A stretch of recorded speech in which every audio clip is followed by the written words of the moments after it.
À quelques pas du marché, ce jeune homme est mort au matin. Autour de lui, tout le monde semble indifférent. Pourtant, quand un badaud essaiera de lui voler ses chaussures, les réactions seront vives. On ne vole pas les chaussures d'un mort. Je sais que les deux lignes se rencontreront et qu'il faudra prendre une décision. Est-ce que ce sera dans 1 an, dans 2 ans ou dans 5 ans? Mais je sais qu'un jour ça viendra. Et qu'il faudra sacrifier l'une ou l'autre. La civilisation, elle, va toujours de l'avant. Et la confrontation sera un jour imparable. Les Indiens le savent, mais ce sont peut-être les civilisés qui ne le savent pas. Alors, on attend. On essaie toujours de reculer les échéances.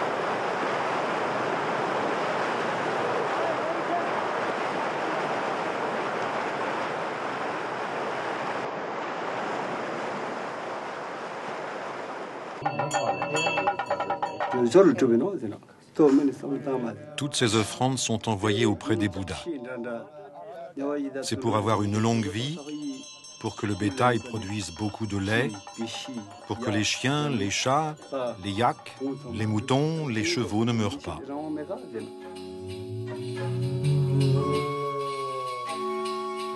Dans sa jeunesse, Dolma Choskit a été l'une des premières femmes à quitter sa région pour aller à Kulu, un petit village du Ladakh. À son époque, aucune route ne menait aux Anskars. J'ai 60 ans. 60 ans. Vous êtes vieille. Oui, je suis vieille. Combien avez-vous eu d'enfants? 5. Il m'en reste 2. Non, j'en ai eu 4. L'un est mort en bas âge. J'en ai eu 4. Mes 2 fils sont morts. Quand vous étiez petite, vous êtes allée à l'école ou pas? Non. Quand j'étais petite, il n'y avait pratiquement pas d'école. Maintenant, c'est différent. C'était quand les premières écoles? Disons, quand j'avais à peu près son âge. Alors pourquoi à ce moment-là n'y êtes-vous pas allée? Parce que j'étais une fille. À cette époque-là, les filles n'allaient pas à l'école.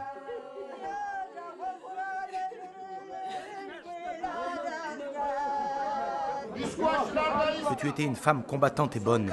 Combien de malheurs et de difficultés as-tu rencontré dans ta vie? Tu ne craignais pas de marcher dans les montagnes de l'Atali avec de lourds fardeaux sur ton dos. Tu aimais beaucoup ton mari. Tu le soutenais dans cette vie. Tu as toujours été très bonne. Sois heureuse dans l'au-delà pour nous tous. La vie rude ne te faisait pas peur.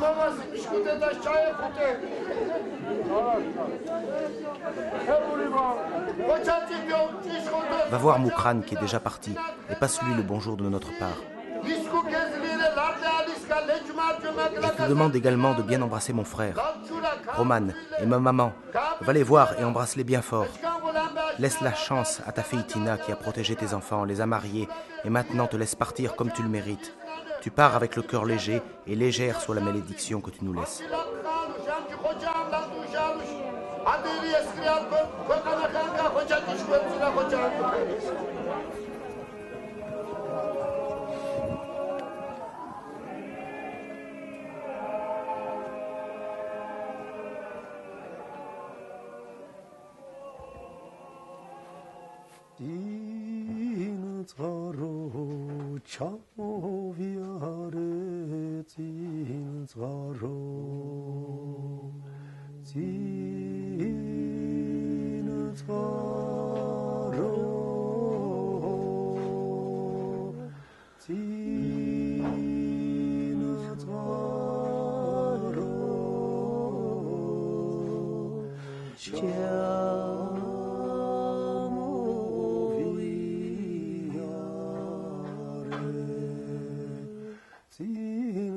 Khuda Kalila Tin Shem Khuda Tin Shem Khuda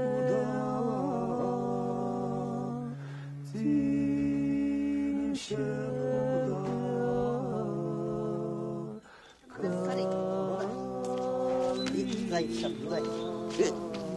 Khuda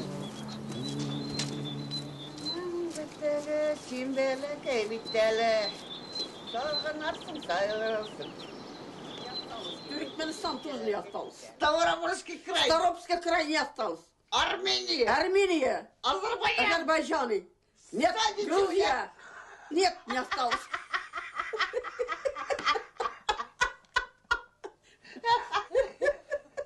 Это говорится.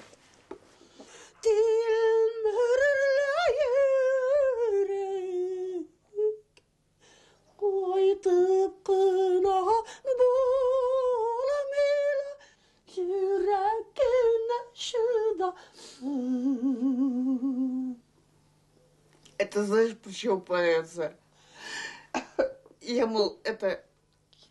Когда поеду я на свою родину, и как же уезжу в свою родину? Не могу больше видеть уже все это. Больше не вижу.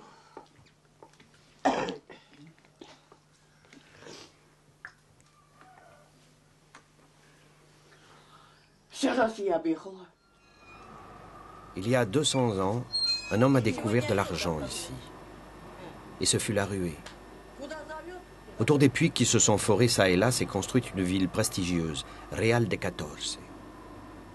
À l'époque, elle abritait 40 000 habitants. Un siècle plus tard, le cours de l'argent s'est effondré, la ville a suivi sa chute. Aujourd'hui, il ne reste que 400 habitants. Le désert a repris ses terres et les cactus s'installent au milieu des ruines. Real est devenue ville fantôme, quasi oubliée et désertée.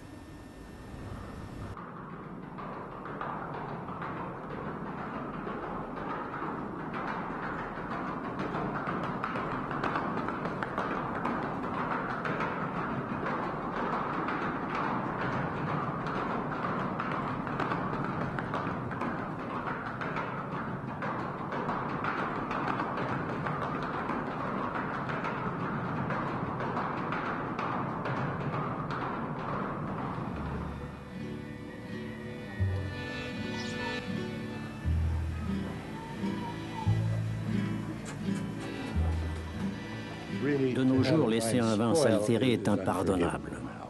Nous savons tous comment élaborer un vin qui ne va pas s'altérer. Le vin est semblable à l'être humain. Son caractère change en prenant de l'âge.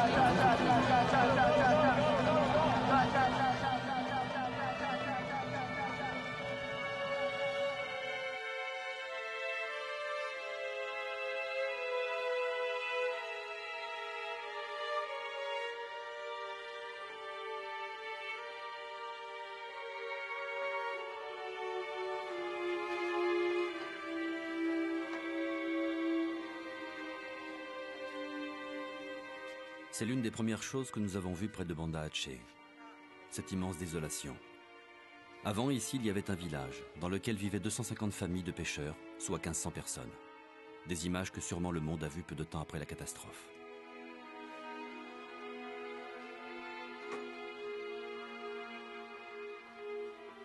Nous avons rencontré Nassir. On l'a trouvé errant autour de la mosquée. Il a répondu aux questions poliment, les yeux tristes, sans excès, ce qui a rendu sa douleur encore plus insupportable. Il ne lui restait plus rien. Femmes, enfants, parents, tous les siens avaient été emportés. Pendant qu'il nous parlait, il n'y avait autour de nous aucun son d'enfant, aucun son de femme, aucun bruit d'oiseau. Voici ma maison. Ici, l'endroit où je m'asseyais avec mes enfants et ma femme. Voilà, il n'y a plus personne. Et ici... Oh mon Dieu. Spectateurs, il se passe des choses surprenantes. Leur travail est gratuit.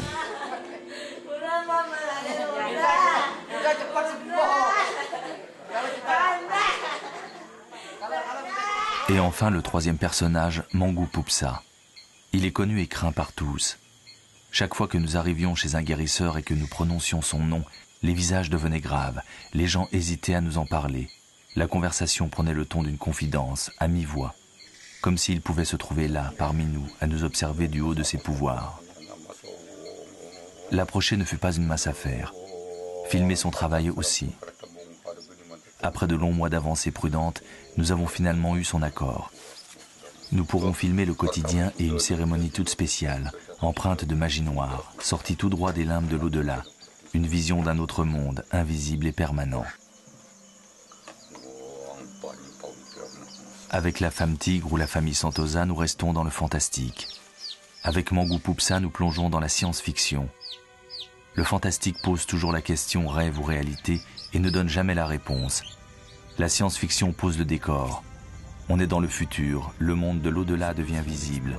Un vieillard se transforme et prend l'apparence d'une divinité à la forme d'un serpent, d'un cochon sauvage. La Thaïlande est sans doute le pays au monde où il est le mieux compris et le plus unanimement respecté. Depuis toujours, les Thaïs lui accordent une très grande importance. Il fait partie de leur culture, de leur quotidien. Il est partout.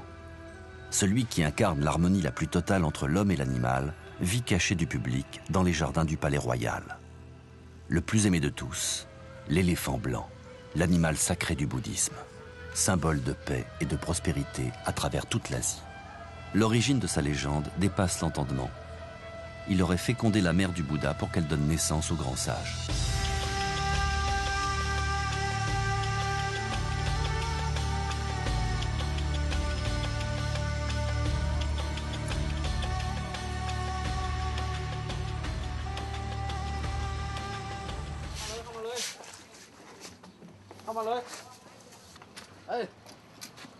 On a été élevé dans ça. Ça, c'est quelque chose qu'on a hérité. Nos parents n'avaient pas d'argent, on n'a pas hérité d'argent, mais ça, on l'a hérité.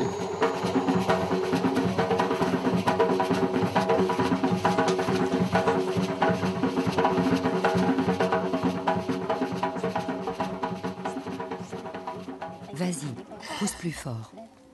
Voilà.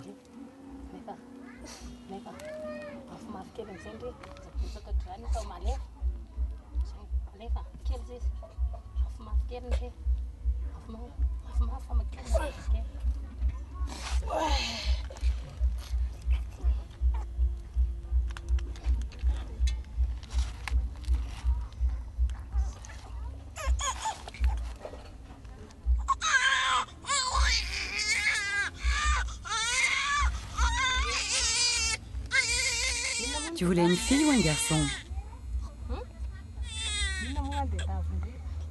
Une fille.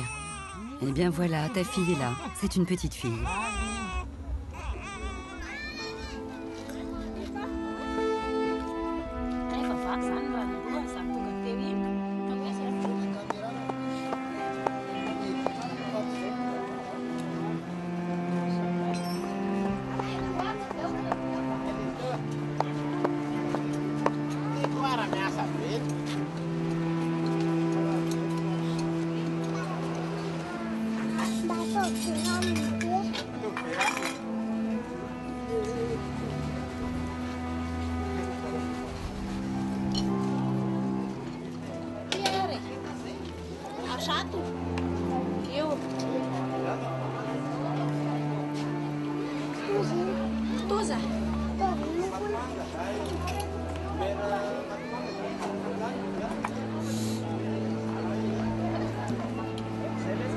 Allez,